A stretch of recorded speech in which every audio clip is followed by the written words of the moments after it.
Halo, kita lanjut. Rune jimat kuno secara bertahap dilarutkan oleh cairan yang dibentuk oleh pelet asal jatuh, hanya dalam waktu lebih dari 10 napas, rune jimat di depan mereka perlahan-lahan terkoyak dan retakan, yang berukuran beberapa puluh kaki, muncul.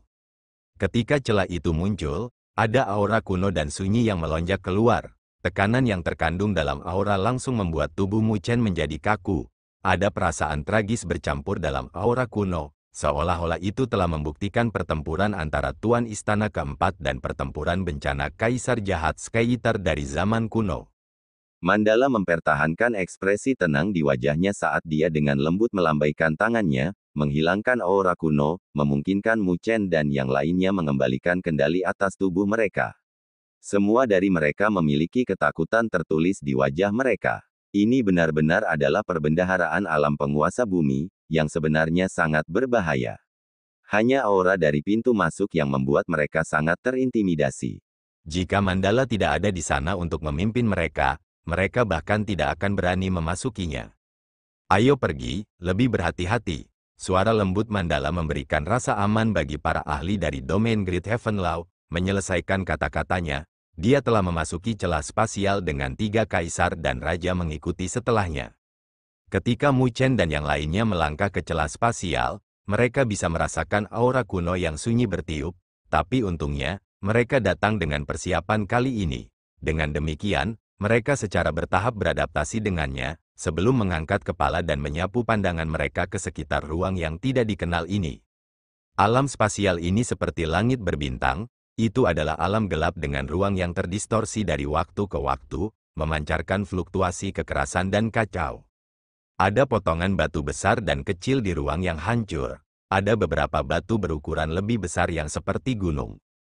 Namun, mereka hanya melihat sekilas sebelum tatapan mereka mendarat jauh. Di ruang itu, ada piramida hitam kolosal dan tak terlukiskan yang diam-diam berdiri. Bahkan jika jarak di antara mereka sangat jauh, tekanan dan keterkejutan yang diberikannya masih membuat mereka menarik napas dingin. Ini adalah Pulau Batu Terapung, seharusnya ada beberapa ahli binasa yang tersembunyi di dalamnya, dan jika kamu cukup beruntung, kamu bahkan mungkin bisa mendapatkan artefak kuno, seni surgawi, pelet, dan segala macam bahan. Mandala melirik pulau-pulau batu terapung itu saat dia berkata. Mendengar kata-kata Mandala, mata para raja semua berbinar. Ketika Mandala melihat respon mereka, dia tersenyum ringan. Aku akan pergi ke depan untuk mengintai rute dengan 3 kaisar. Kalian bisa melihat-lihat, jika ada di antara kalian yang menghadapi bahaya, hancurkan batu giok yang telah saya berikan kepada kalian, dan saya akan datang untuk menyelamatkan Anda. Semua raja telah berkontribusi dalam perang berburu, tetapi mereka akhirnya berhasil masuk ke tanah harta karun seperti itu. Jadi Mandala lebih dari bersedia untuk membiarkan mereka mencari peluang mereka sendiri. Terima kasih, penguasa domain. Semua raja mengungkapkan kegembiraan di wajah mereka ketika mereka mendengar kata-katanya. Para ahli yang bisa binasa di sini tidak diragukan lagi adalah eksistensi puncak. Jika mereka bisa mendapatkan hal-hal yang ditinggalkan oleh mereka, maka itu bisa memberikan peningkatan besar pada kemampuan bertarung mereka.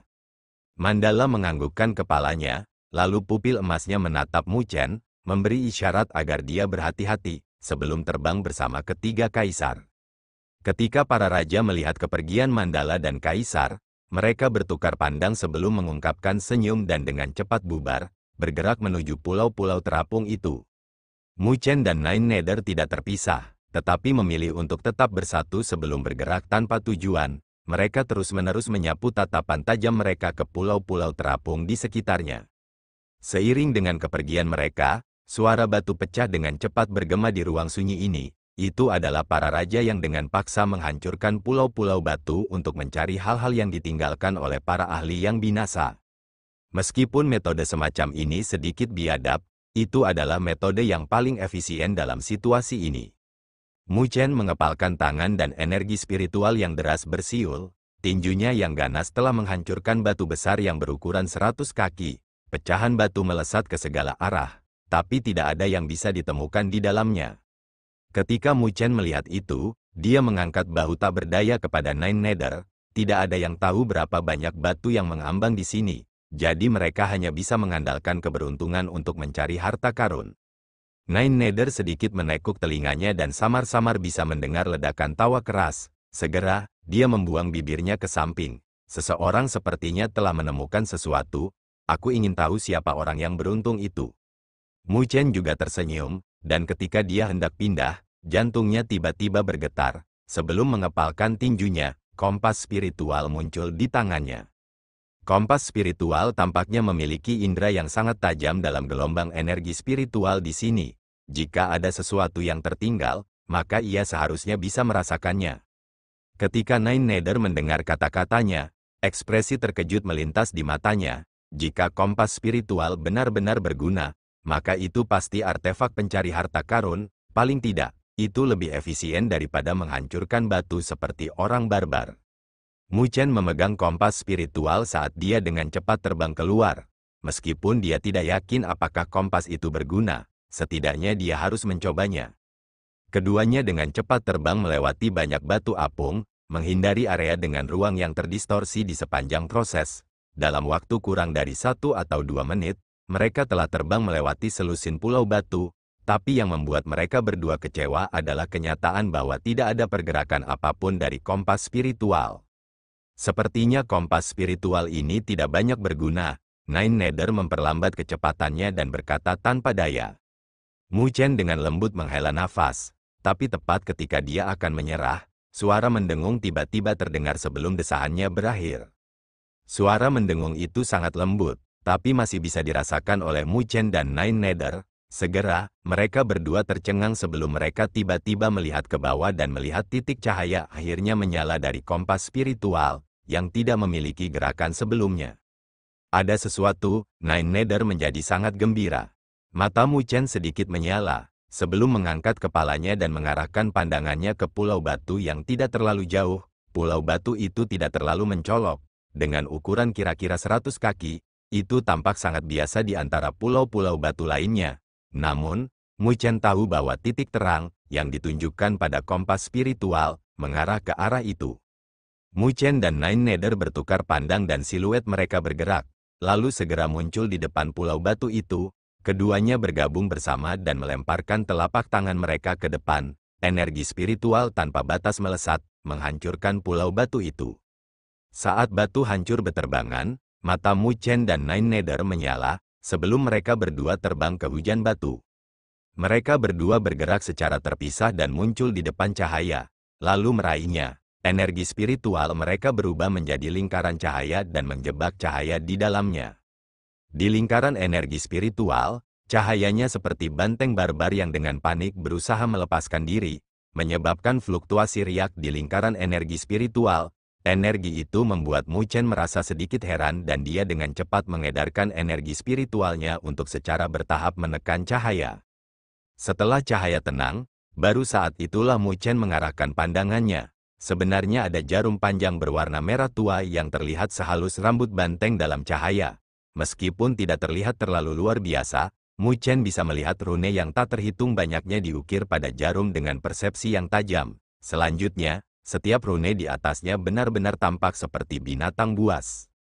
Cahaya merah melonjak di permukaannya dan samar-samar memancarkan aura ganas, menyebabkan Mu Chen sedikit terkejut di dalam hatinya. Mu Chen dengan lembut mengedarkan seutas energi spiritual ke dalam jarum merah tua. Setelah bertahun-tahun, jarum sudah menjadi benda tanpa pemilik. Oleh karena itu, Mu Chen dapat dengan mudah mendapatkannya di bawah kendalinya. Ketika Mu Chen menguasainya, ada beberapa informasi yang muncul di benaknya dari jarum. Myriad Beast Needle, artefak divine peringkat tinggi tipe abis pakai, dimurnikan dengan esensi darah dari segudang binatang. Itu sangat ganas dan membutuhkan esensi darah pengguna untuk menggunakannya. Semakin kuat esensi darah, semakin kuat itu. Ini sebenarnya adalah artefak surgawi tingkat tinggi yang dapat dikonsumsi. Mu Chen menyeringai, meskipun artefak surgawi tipe abis pakai memiliki kekurangan yang tidak dapat digunakan kembali, ada juga manfaatnya, kekuatannya akan lebih kuat dari artefak surgawi tingkat tinggi biasa. Selanjutnya, item ini disembunyikan dengan sangat baik, yang membuat sulit bagi orang lain untuk bertahan. Jika itu digunakan untuk melawan musuh, maka itu akan memiliki efek surgawi yang tak terduga. Sama seperti Mu Chen dalam hati bersuka cita, Nine Nether telah terbang kembali juga, Pada saat ini, ada kegembiraan yang tak bisa disembunyikan di wajahnya. Dia pasti mendapatkan sesuatu yang cukup bagus juga. Mu Chen memandang Nine Nether, dan sebelum dia bisa bertanya, yang terakhir sudah membuka tangannya. Di telapak tangannya, ada pelet hijau zamrud seukuran manik yang memancarkan cahaya redup di permukaannya.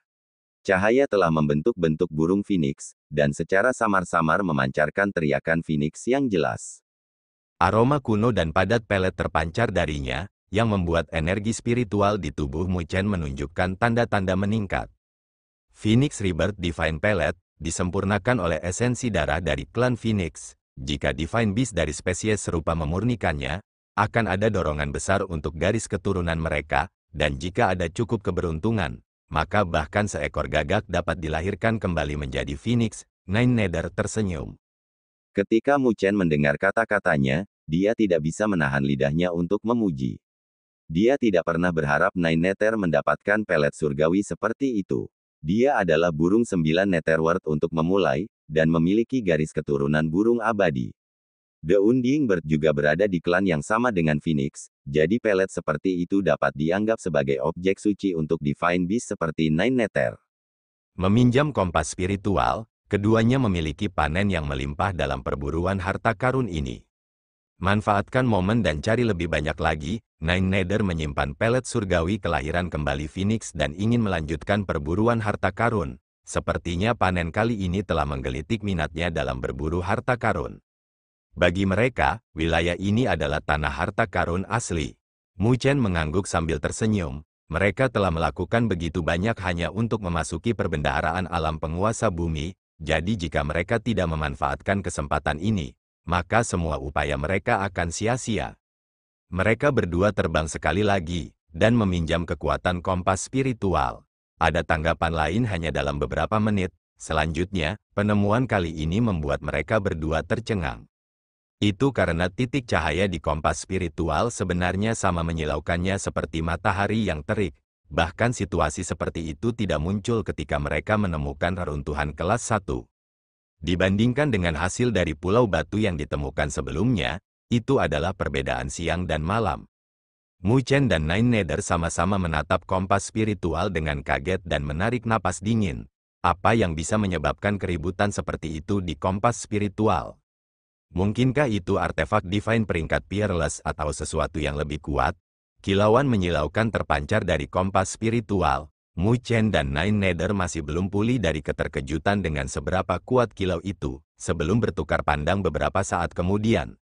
Ayo kita lihat, Mu Chen menjilat bibirnya. Meskipun dia juga sedikit terkejut di dalam hatinya oleh keributan dari kompas spiritual, kesempatan semacam ini tidak bisa lewat begitu saja.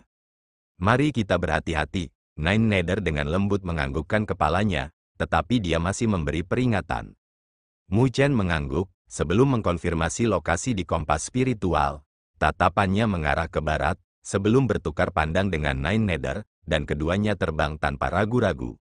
Keduanya dengan cepat terbang melewati banyak pulau batu terapung. Mereka menyapu pandangan mereka di sekitar pada saat yang sama dalam upaya untuk mencari asal dari kilau yang mempesona di kompas spiritual. Dengan kompas spiritual menentukan lokasi, itu dengan cepat ditemukan. Itu adalah pulau batu besar yang melayang di depan Mu Chen dan Nine Nether. Keduanya bertukar pandang. Ini adalah lokasi yang telah ditentukan oleh kompas spiritual, jadi seharusnya pulau batu ini.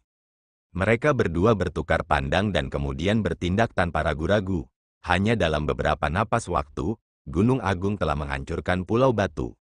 Potongan-potongan batu yang hancur ditembakkan ke segala arah dengan Mu Chen dan Nine Nether mengarahkan pandangan mereka ke fragmen yang hancur itu. Tatapan mereka tajam, jadi apapun yang abnormal tidak akan bisa menghindari mata mereka. Namun, seiring berjalannya waktu, batu-batu itu benar-benar terlempar keluar.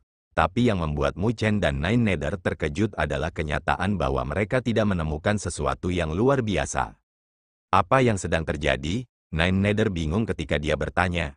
Mu Chen juga memiliki alis yang dirajut dengan erat. Mereka telah melihat dengan sangat hati-hati, jadi pasti tidak mungkin bagi mereka untuk melewatkan apapun. Tetapi mengapa mereka tidak menemukan apapun? Mu Chen menundukkan kepalanya saat dia melihat kompas spiritual dan tercengang. Itu karena dia menyadari bahwa kilau pada kompas spiritual masih cemerlang. Itu berarti asal-usulnya masih ada. Pulau batu ini tampaknya tidak menjadi tujuan, kata Mu Chen. Bukankah lokasinya di sini? 9 Nether bertanya. Lokasinya di sini. Tatapan Mu Chen berkedip saat dia tiba-tiba mengalihkan pandangannya, melihat lokasi pulau batu itu sebelumnya. Segera, dia menyipitkan matanya, lalu perlahan mendekat dan menyadari bahwa lokasi di mana pulau batu itu sebelumnya sebenarnya dalam keadaan terdistorsi. Tapi itu masih belum cukup untuk membentuk celah spasial. Tapi ruang terdistorsi ini sebenarnya tersembunyi di dalam pulau batu, yang akan membuat orang lain merasa bingung. Mu Chen telah memperbaiki pandangannya ke arah ruang yang terdistorsi, sebelum dengan lembut mengangkat kompas spiritual di tangannya. Seketika, kompas spiritual melonjak dengan cahaya di sumber yang menyilaukan. Ketika Nine Nether memperhatikan kelainan ini, dia dengan cepat mendekati Mu Chen dan melihat ruang yang terdistorsi dengan keheranan tertulis di wajahnya. Sepertinya ruang yang terdistorsi ini, Mu Chen sedikit heran saat dia berbicara. Jadi ternyata pulau batu terapung itu adalah fasad dan ruang ini adalah sumbernya. Harta itu ada di sini, Nine Nether bertanya, merasa tidak percaya. Mu Chen merenung sebentar, sebelum menyipitkan matanya. Dia tetap diam untuk sesaat, sebelum dia tiba-tiba berkata, bisakah kamu merobek celah di ranah spasial yang terdistorsi ini? Nine Nether dikejutkan oleh kata-katanya, lalu menjawab, kamu curiga bahwa harta karun itu tersembunyi di ranah spasial yang terdistorsi? Seseorang berusaha menyembunyikan sesuatu di sini, jadi pasti ada motifnya. Karena itu masalahnya, maka pasti ada yang salah dengan ini. Mu Chen mengangguk. Biarkan aku mencoba. Mendengar penjelasan Mu Chen, Nine Nether menganggukkan kepalanya. Lalu dia mengepalkan tinjunya dan energi spiritual yang tak terbatas menghantam ruang yang terdistorsi. Energi spiritual telah terbentuk menjadi sepasang tangan besar yang mencoba merobek celah di dalamnya. Tetapi ketika energi spiritual 9 Nether menghantam ruang yang terdistorsi, dia terkejut di dalam hatinya karena dia menyadari bahwa ruang yang terdistorsi itu sangat kuat. Sepertinya ada yang tidak beres di sini.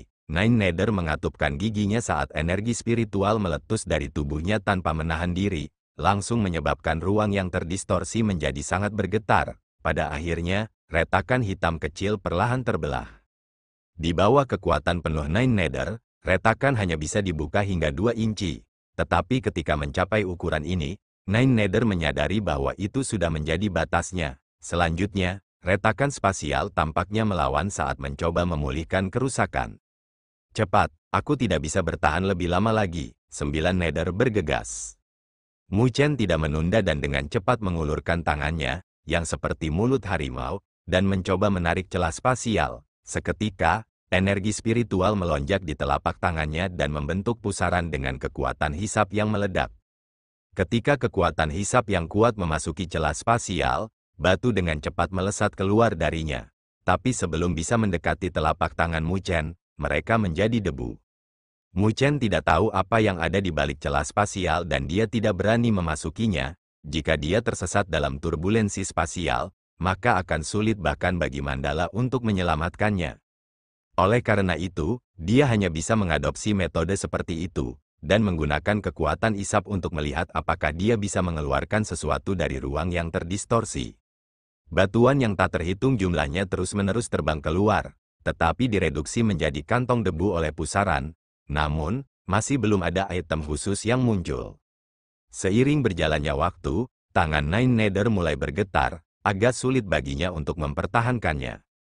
Melihat situasi saat ini, Mu Chen hanya bisa menghela nafas dalam hatinya. Namun, tepat ketika dia akan berhenti dalam kekecewaan, suara yang tidak biasa tiba-tiba datang dari celah spasial.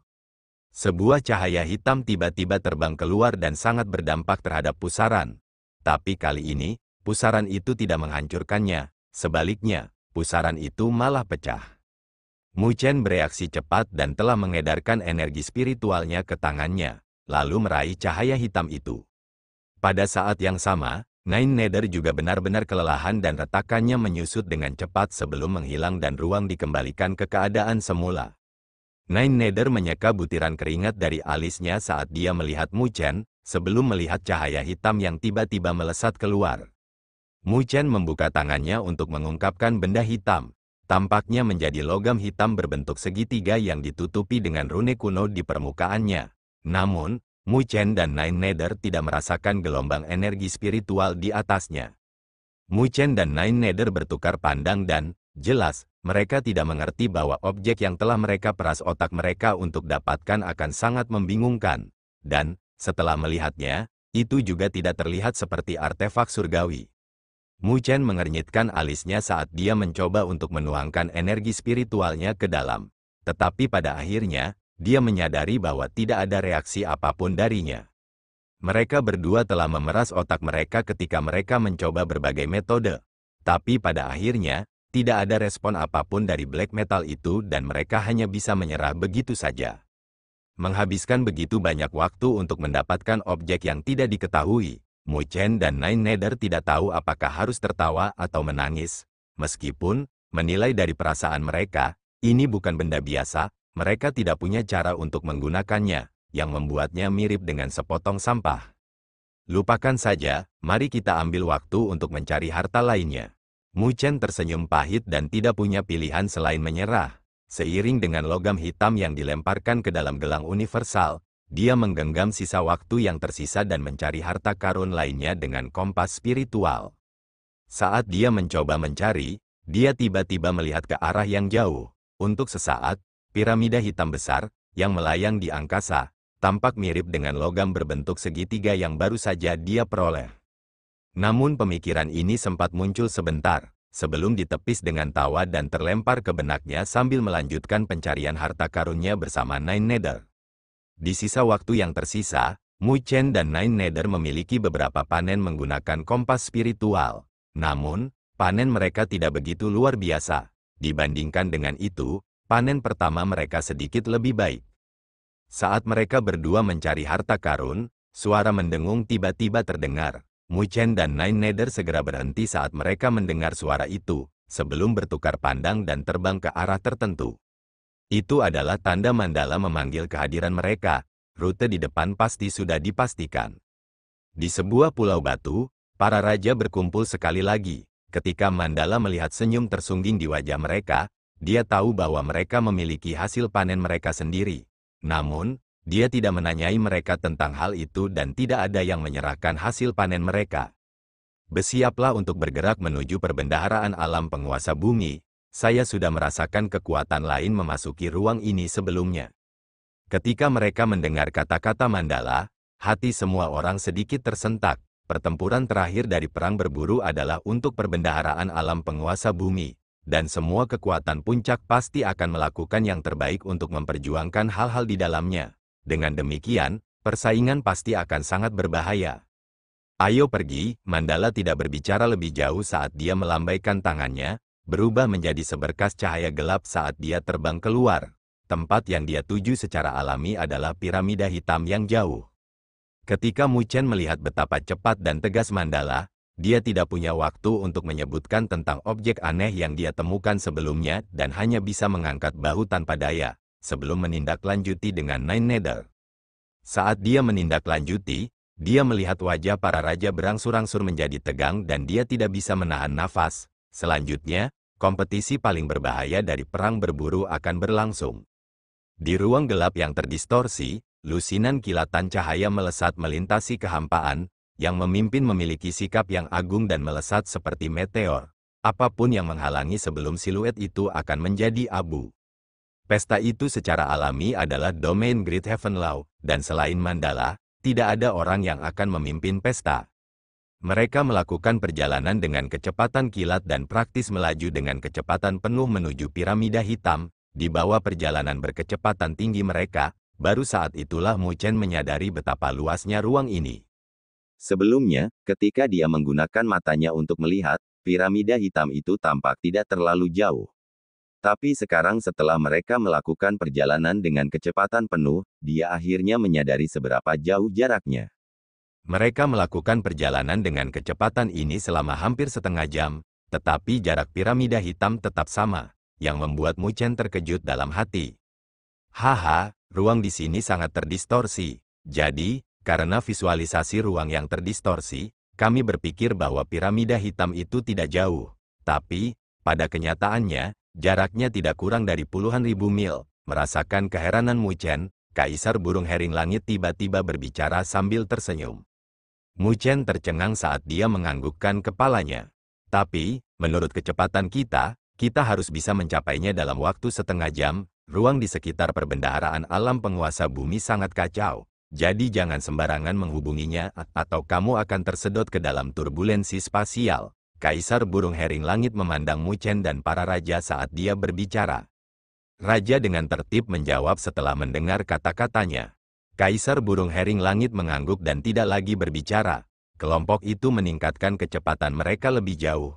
Mereka seperti garis-garis cahaya yang terbang melintasi cakrawala, berjalan melalui ruang yang terdistorsi ini dengan kecepatan tinggi.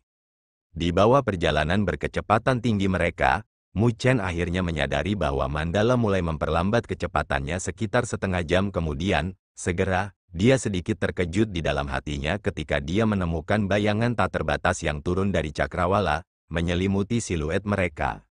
Mu Chen dan yang lainnya mengangkat kepala mereka saat mereka menarik napas dingin. Itu karena, di ruang di depan mereka, ada piramida hitam besar dengan penindasan mengerikan yang memancar darinya. Bahkan Mu Chen merasa kulit kepalanya mati rasa karena tekanan. Meskipun mereka sudah tahu betapa megahnya piramida hitam itu, mereka hanya merasa terkejut setelah benar-benar mendekatinya. Penampilannya yang tak terbatas membuat mereka merasa terhormat. Di ruang sekitar piramida hitam, ruang sangat terdistorsi dari tekanan dengan banyak retakan yang terus muncul dan menghilang. Ini adalah target kami kali ini. Mandala berdiri di langit saat dia melihat piramida hitam besar. Meskipun siluetnya adalah yang terkecil di dalam parti, semua orang tahu kekuatan mengerikan yang terkandung di dalam tubuh kecilnya itu. Di seluruh dunia seribu besar, penguasa bumi adalah eksistensi puncak yang dikejar oleh para ahli yang tak terhitung banyaknya. Penguasa domain, apakah kita akan bertindak? Berdiri di belakang Mandala, Kaisar tidur, yang matanya menunduk, telah membuka matanya yang berlumpur telah melesat keluar dengan kilau tajam, bersama dengan tekanan samar yang memancar keluar. Bahkan dibandingkan dengan Kaisar Burung Hering Langit dan Kaisar Murid Spiritual, tekanannya bahkan lebih kuat. Mandala menganggukkan kepalanya, pasukan lain seharusnya sampai di sini juga, mari kita bergerak cepat, kalau seseorang mendahului kita. Saat dia menyelesaikan kata-katanya, Mandala perlahan bergerak menuju piramida hitam. Retakan spasial terus-menerus muncul di sekitarnya, yang berusaha menghalangi pendekatannya, tapi menghadapi perlawanan semacam ini, dia hanya melambaikan tangannya sebelum celah spasial, yang bisa membuat kepala Mu Chen dan yang lainnya sakit, dan menghapusnya. Siluetnya muncul di depan piramida hitam, berdiri di sana. Dia bisa dengan jelas merasakan tanda jimat kuno di piramida hitam dan gelombang yang sangat kuat yang samar-samar terlihat memancar darinya. Gelombang energi spiritual begitu sangat kuat sehingga bahkan Mandala menyipitkan matanya. Dibandingkan dengan segel sebelumnya, yang ini bahkan lebih kuat. Tapi, untungnya, dia datang dengan persiapan. Mandala mengangkat tangannya dan gelang universal muncul sekali lagi. Setelah itu, arus lain dari pelet asal jatuh menyembur keluar dan, dilihat dari skalanya, itu bahkan lebih megah dari sebelumnya. Diperkirakan secara kasar, arus yang berputar di sekitar Mandala tidak lebih rendah dari 200.000. Bahkan Mu Chen dan yang lainnya yang berada di belakangnya merasa sedikit sakit hati ketika melihat jumlah itu. Lagi pula, jika semua pelet asal jatuh itu diubah menjadi cairan spiritual berdaulat, itu akan melebihi jumlah yang mengerikan 2 juta. 2 juta cairan spiritual berdaulat, bahkan seorang ahli di tingkat Kaisar Burung Hering Langit akan tergerak olehnya. Tangan Mandala membuat gosokan lembut dan 200.000 cairan asal jatuh dengan cepat dikompres menjadi cairan spiritual asal jatuh di bawah tatapan menyakitkan mereka. Bagus, bagus, Mandala menjentikkan jarinya dan cairan yang sepadat gunung terbang keluar seperti anak panah yang melesat tanpa henti menuju piramida hitam. Mandala tahu bahwa segel di piramida hitam sangat kuat dan jelas tidak mungkin bagi 200.000 pelet asal jatuh untuk menghancurkan segel sepenuhnya. Jadi dia hanya bisa memilih untuk membuat lubang kecil di dalamnya. Oleh karena itu, cairan spiritual asal jatuh telah menargetkan area kecil di piramida hitam di bawah kendalinya yang brilian. Cairan spiritual asal jatuh yang jatuh ke piramida hitam menyebabkan reaksi. Seperti yang diharapkan, rune jimat kuno di piramida hitam mulai larut, sedikit demi sedikit. Seiring dengan rune yang larut, piramida hitam tampak mencair dan secara bertahap membentuk retakan yang dengan cepat berkembang di bawah korosi cairan spiritual asal jatuh. Dalam waktu kurang dari beberapa menit, 200.000 pelet asal jatuh telah benar-benar habis dan ukuran retakannya cukup untuk dilalui seseorang. Bersiaplah untuk masuk dan berhati-hatilah, semuanya. Mandala melihat celah itu sebelum berbalik dan berkata kepada semua orang. Mu Chen dan anggota partai lainnya mengakui. Sebelum perbendaharaan alam penguasa bumi yang menakutkan, reruntuhan yang mereka temui di masa lalu pucat jika dibandingkan. Secara alami, bahaya di dalamnya bisa langsung membuat mereka menjadi abu juga. Mandala menganggukkan kepalanya tanpa sepatah kata pun dan berbalik sebelum melangkah ke celah dengan 3 kaisar dan raja dengan cepat mengikuti. Ketika mereka memasuki celah, kegelapan pekat menyelimuti mereka, yang membuat Mu Chen dan yang lainnya merasa takut. Pada saat ini, piramida hitam itu seperti binatang buas primordial yang telah membuka mulutnya dan menunggu mereka masuk. Kegelapan menyelimuti mata mereka dan Mu Chen menghirup udara dalam-dalam. Dia sudah bisa mencium bau darah dan, di perbendaharaan alam penguasa bumi ini, pertempuran sengit tidak bisa dihindari. Pada saat ini, Mu Chen tidak tahu apakah itu salah persepsi, tetapi benda segitiga aneh yang dia temukan sebelumnya sedikit tersentak. Di balik celah itu ada kegelapan yang dalam dan tak terukur. Apa yang membuat mereka merasa takut adalah bahwa setelah melangkah masuk, Mu Chen merasa seolah-olah dia tidak berjalan di darat, tetapi dalam kehampaan. Sepertinya hukum tata ruang di piramida hitam ini sangat aneh.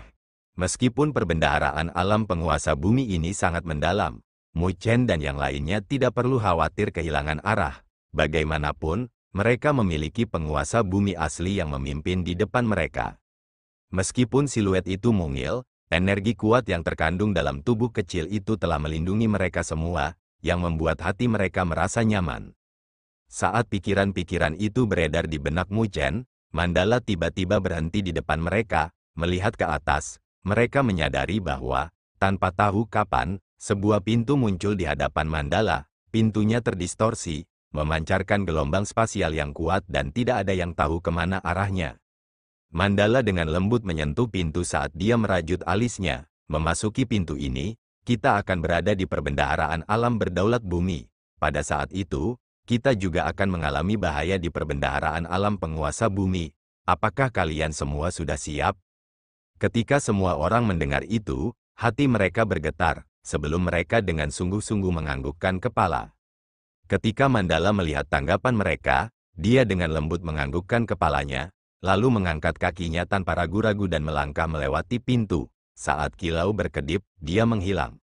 Di belakangnya, ketiga kaisar mengikuti dari dekat. Setelah mereka, semua raja saling bertukar pandang sebelum dengan cepat melemparkan diri mereka ke pintu.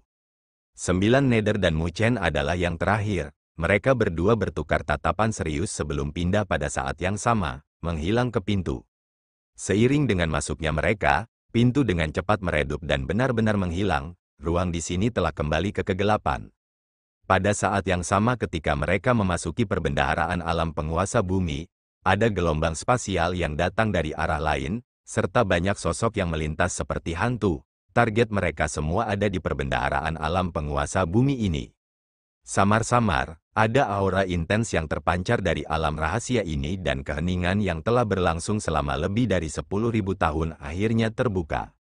Ketika rombongan Mu Chen melangkah melewati pintu, mereka merasakan getaran ruang yang intens.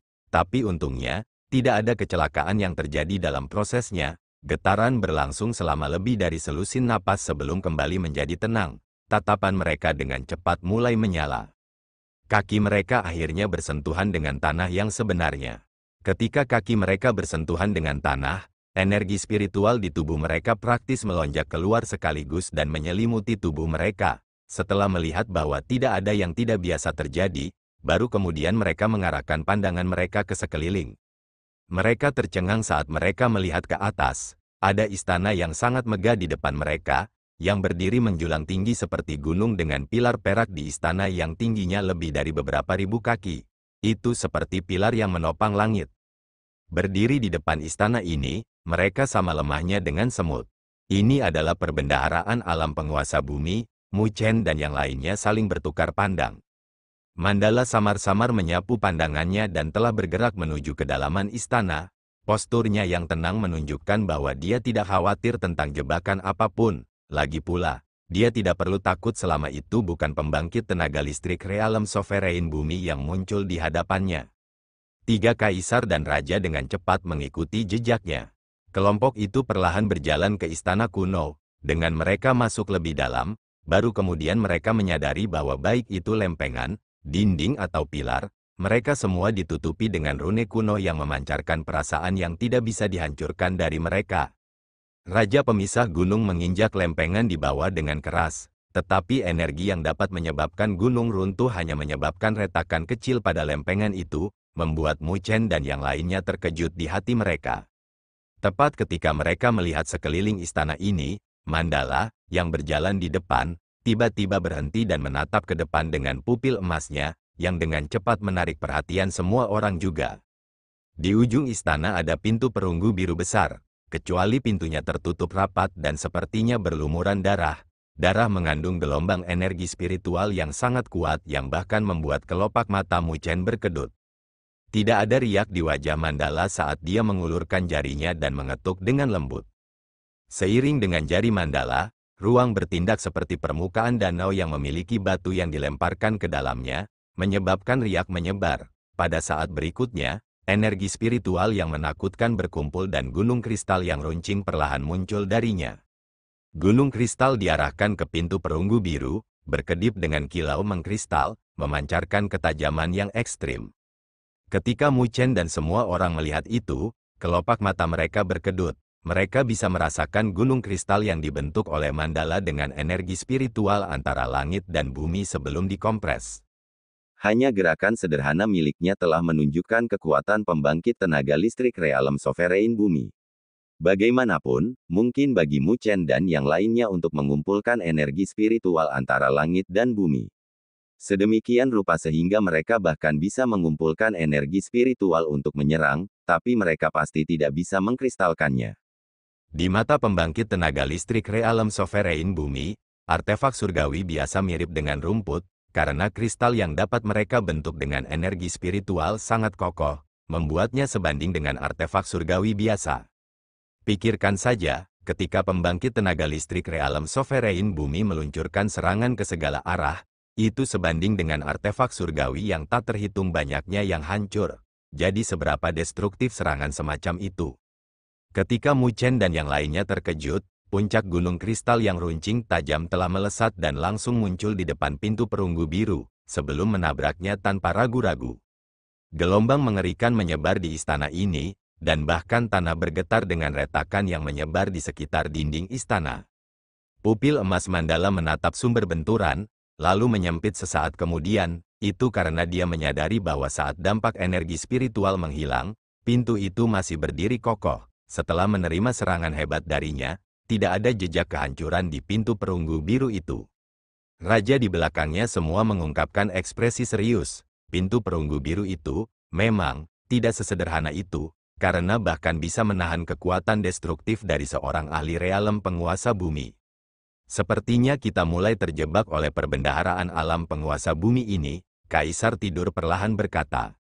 Bahkan pelet asal jatuh tidak akan berfungsi, Mu Chen menyarankan.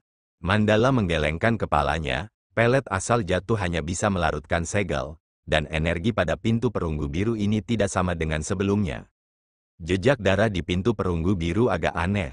Tatapan Nine Nether tiba-tiba melintas saat dia berbicara. Ketika semua orang mendengar kata-katanya, mereka dengan cepat melihat ke atas. Melihatnya dengan penuh perhatian, mereka menyadari jejak darah di pintu perunggu biru itu perlahan menggeliat. Selanjutnya, melihat dari jauh, jejak darah itu sepertinya membentuk wajah ganas dari binatang buas. Ada total 10 wajah binatang. Mandala memandangi 10 binatang buas saat dia merenung dan bergumam, 10 arai kuno yang tidak menyenangkan. Saat dia berbicara, Mandala tiba-tiba mengangkat kepalanya dan melihat 10 pilar yang menjulang tinggi di istana sebelum menyadari bahwa ada patung besar di atas 10 pilar itu. Apakah mereka, Raja pemisah gunung dan yang lainnya telah mengangkat kepala mereka juga dan berseru. Mu Chen menyipitkan matanya. 10 patung itu memiliki tubuh manusia dan wajah binatang. Semuanya berwarna biru gelap, yang membuatnya terlihat seperti patung perunggu biru dari jauh. Tapi setelah diperiksa dengan cermat, mereka bisa merasakan aura tak menyenangkan yang menakjubkan yang memancar dari patung perunggu biru itu. Wajah pada patung perunggu biru itu tampaknya mirip dengan yang ada di pintu perunggu biru. Raja Asura berbicara. Itulah 10 binatang buas dari istana surga kuno. Mandala menyipitkan matanya saat dia berkata. 10 binatang buas, semua raja saling bertukar pandang. Itu harus menjadi susunan pertahanan yang diletakkan oleh Master Istana keempat. Mandala berkata, sumber energi di pintu perunggu biru itu berasal dari 10 binatang buas. Kita hanya bisa menghapus energi yang mempertahankan pintu perunggu biru dengan menghancurkannya. Kalau begitu, ayo hancurkan mereka. Kaisar murid spiritual dengan santai berbicara. Mungkin dia akan takut jika 10 binatang buas itu masih hidup. Tetapi sekarang setelah mereka semua mati, kekuatan mereka akan sangat berkurang. Bahkan jika metode unik telah digunakan untuk memelihara mereka. Ada aturan di sini, kita tidak boleh gegabah. Mandala menggelengkan kepalanya sebelum menjentikkan jarinya dan seberkas cahaya energi spiritual melesat ke arah salah satu patung perunggu biru. Tapi sebelum sinar cahaya mengenai patung itu, rune kuno yang padat melintas di pilar, membentuk penghalang yang melindungi patung itu. Pada saat yang sama, itu juga meniadakan serangan Mandala. Ketika Kaisar murid spiritual melihat ini, dia tidak bisa menahan diri untuk tidak terkejut dengan alisnya yang dirajut. Karena ada aturan, maka kita harus mengikuti aturan. Mandala adalah yang paling tenang saat tatapannya menyapu. Sebelum berhenti di tanah di depan, semua orang mengarahkan pandangan mereka dan menyadari bahwa ada banyak rune yang diukir di ruang terluas istana. Mandala menjentikkan jari lain ke depan, dan energi spiritual ditembakkan ke rune itu. Ketika energi spiritualnya melesat ke tanah, itu segera menyebabkan gemuruh sebelum tanah dengan cepat naik. Saat asap menyebar, Mu Chen dan yang lainnya tercengang menemukan platform batu besar yang berukuran kira-kira 10.000 kaki muncul di istana kuno hanya dalam waktu 10 napas. Rune kuno menjulang ke langit di sekitar platform, yang terbentuk menjadi penghalang yang menyelimuti platform. Tahap pertempuran, mata Mandala melotot saat melihat ini, dia akhirnya mengerti aturannya. Sebelum melihat ke arah Kaisar tidur, yang terakhir dengan lembut menganggukkan kepalanya, lalu siluetnya meledak ke atas panggung. Tetapi ketika Kaisar tidur bersentuhan dengan penghalang di sekitar panggung, gelombang energi spiritual menjadi sangat ganas dan cahaya menyala, kemudian Kaisar tidur ditembakkan kembali. Kaisar tidur mendarat di samping Mandala dengan alis bertautan. Tapi bahkan sebelum dia bisa berbicara, Mandala sudah berkata, energi spiritualmu terlalu kuat. Tahap yang ditinggalkan oleh Master Istana keempat ini cukup menarik untuk membatasi energi spiritual. Sepertinya dia tidak mau melihat orang lain menghancurkan barisan dengan kekuatan kasar. Raja Asura, kamu naik. Mandala melihat ke arah Raja Asura, yang merupakan yang terkuat di antara para raja. Yang terakhir adalah penguasa kelas ketujuh yang asli. Meskipun dia lebih rendah dari 3 kaisar, kemampuan bertarungnya adalah yang tertinggi di antara para raja. Jadi jika ada pertarungan yang perlu dijaga, dia secara alami adalah pilihan pertama. Raja Asura dengan hormat menanggapi, sebelum menginjak tanah dan sosoknya terbang ke atas panggung. Kali ini, ketika tubuhnya bersentuhan dengan penghalang, dia tidak ditolak olehnya, memungkinkan dia untuk mendarat dengan berat di atas panggung. Ketika semua orang melihat Raja Asura berhasil naik ke panggung, mereka semua merasa sangat lega. Tetapi saat Raja Asura berdiri di atas panggung, keributan bergema di dalam istana kuno. Mu Chen dan yang lainnya telah mengarahkan pandangan mereka ke sumber suara, sebelum tatapan mereka tiba-tiba menyipit. Pada pilar batu besar, perunggu biru jatuh dari patung. Seiring dengan jatuhnya perunggu biru, siluet ganas lapis baja hitam yang seperti menara hitam telah muncul di hadapan semua orang. Itu meraung ke arah langit, melepaskan raungan yang mirip dengan gemuruh guntur, yang menyebabkan seluruh istana bergetar. Itu terinjak dengan keras di tanah dan retakan muncul di pilar batu sebelum terbang turun seperti bola meriam ke atas panggung. Saat asap menyebar, makhluk itu seperti binatang buas primordial, diselimuti aura tak menyenangkan yang membuat bahkan Raja Asura menyipitkan matanya ke arah itu. Itu salah satu dari 10 binatang buas di Istana Surga Kuno, naga Jiao pemakan langit iblis, kata Mandala. Di luar panggung, Mu Chen dan semua orang memiliki ekspresi serius di wajah mereka. Mereka tidak tahu apakah Raja Asura, yang merupakan raja terkuat di antara raja-raja di domain Great Heaven Law, akan dapat memperoleh keuntungan ketika menghadapi salah satu dari 10 binatang buas di Istana Surga Kuno. Ini pasti akan menjadi pertempuran yang merusak. Terima kasih telah mendengarkan.